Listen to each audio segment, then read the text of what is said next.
আমরা ক্লে দিয়ে 3D ওয়াল decor বানাতে চাই, কিন্তু আমরা বানাতে পারি না, কারণ মোল্ডেড ক্লের প্রাইস অনেক বেশি। তাহলে কি হয়, ক্লে যদি আমরা বাসায় নিজেরা বানিয়ে নিতে পারি।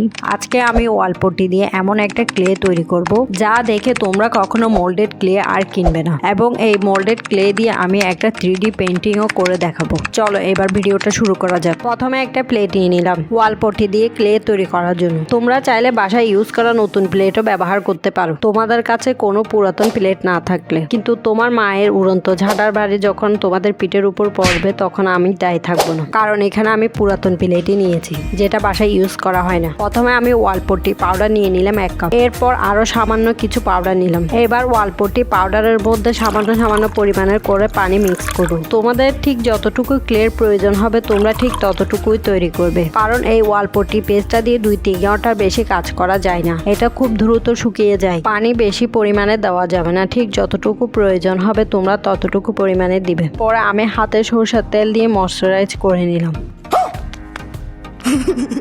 আমার ময়শ্চারাইজিং ক্রিম শেষ হয়ে গেছে, তাই এখানে ময়শ্চারাইজিং ক্রিমের পরিবর্তে আমি হাতে সরষের তেল ব্যবহার করছি। তোমরাও চাইলে আমার মতো সরষের তেল নিতে পারো। আগে যখন ক্রিম ছিল না তখন মানুষ সরষের তেলই বেশিরভাগ ব্যবহার করত। এখানে আমি ফেভিকল অ্যাসিড নিয়েছি 1 চামচের মতো। এবার আটার সাথে ওয়াল পট্টি পেস্টটা ভালোভাবে মিক্স করে নিব। তোমাদের কাছে যদি আটার পরিমাণটা বেশি থাকে তাহলে তোমরা পানির চেয়ে আটার বেশি মিক্স করার চেষ্টা করিও। পানি বেশি মিক্স করাতে একটা রিস্ক থেকেই যায় ক্লেটা ফেটে যাওয়ার। আটা বেশি ইউজ করলে কোনো প্রকারের ফাটল হয় না। এবার হাতের সাহায্যে ক্লেটা মিক্স করে নিব। আমরা ততক্ষণ মিক্স করব যতক্ষণ ক্লেতে কোনো প্রকার দলা পেকে না থাকবে। আমার ক্লে ডোটা একটু নরম হওয়ার কারণে এখানে আমি আরো সামান্য কিছু পরিমাণের ওয়াল পট্টি পাউডার মিক্স করে নিলাম। তোমাদের ডো যদি বেশি পরিমাণে শক্ত হয়ে যায় তাহলে তোমরা সামান্য পরিমাণে পানি মিক্স করে নিতে পারো, আর ডোটা যদি নরম হয়ে যায় তাহলে সামান্য পরিমাণে ওয়াল পট্টি পাউডার মিক্স করে নিতে পারো। এবার ক্লেটাকে ভাঁজ করে দেখতে হবে এটার মধ্যে কোনো প্রকারের ফাটল আসতেছে কিনা।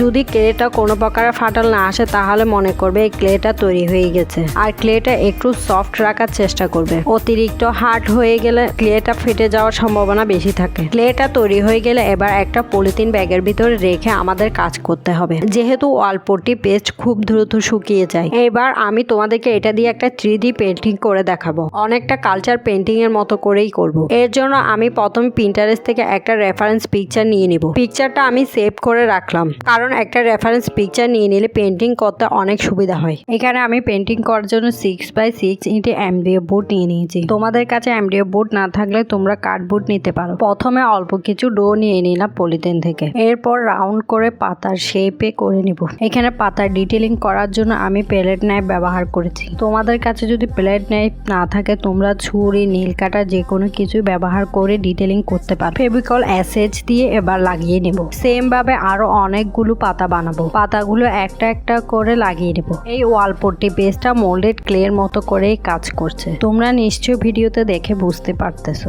সবসময় দামি ক্লে দিয়ে কাজ করতে হবে এমন তো কোনো কথা নেই। শুরুর দিকে সস্তায় ক্লে দিয়ে কাজ করলে জিনিসটা অনেক ভালো হয়, তাতে আমাদের ক্লের অপচয় কম হয়। লম্বা করে রাউন্ড করে একটা গাছের ঢালও এঁকে নেব, যাতে মনে হয় ঢালটা ঝুলে আছে। এবার কিছু ফুলের ডিটেলিংও করব। তোমরা ভিডিওটা ভালোভাবে খেয়াল করো, আমি ফুলটা কিভাবে বানাচ্ছি ওটার ডিটেলিং আর তো আমি মুখে বলে বোঝাতে পারবো না, তাই তোমরা যদি ভিডিওটা ভালোভাবে খেয়াল করো তাহলে তোমরা নিজেরাও বানাতে পারবে বাসায়। ফুলের পাপড়িগুলো বিভিন্ন শেপের ডিজাইন দিয়ে করতে হবে, যাতে একই রকম বোঝা না যায়, কারণ প্রতিটা ফুলের পাপড়ি আলাদা আলাদা সাইজের হয়ে থাকে। এবার এটা শুকানোর জন্য রেখে দিব। এবার এটা ভালোভাবে শুকিয়ে গেলে এরপরে জেসো লাগিয়ে নিব। এখানে জেসো লাগাবো কারণ জেসো লাগালে কালারটা অনেকখানি ফুটে উঠে, আর জেসো লাগালে কালারের পরিমাণটাও অনেক কম লাগে।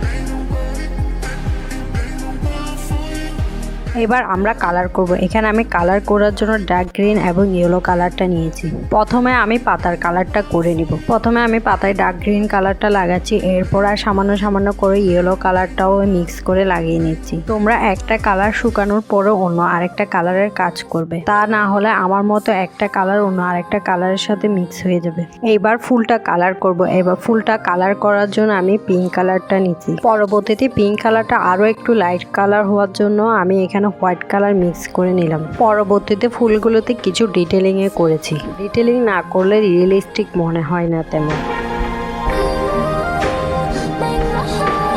ব্যাকগ্রাউন্ডটা আমি অফ হোয়াইট কালারটা করেছি। তোমাদের কাছে যদি অন্য কালার ভালো লাগে তাহলে তোমরা অন্য কালার দিয়ে করে নিতে পারো।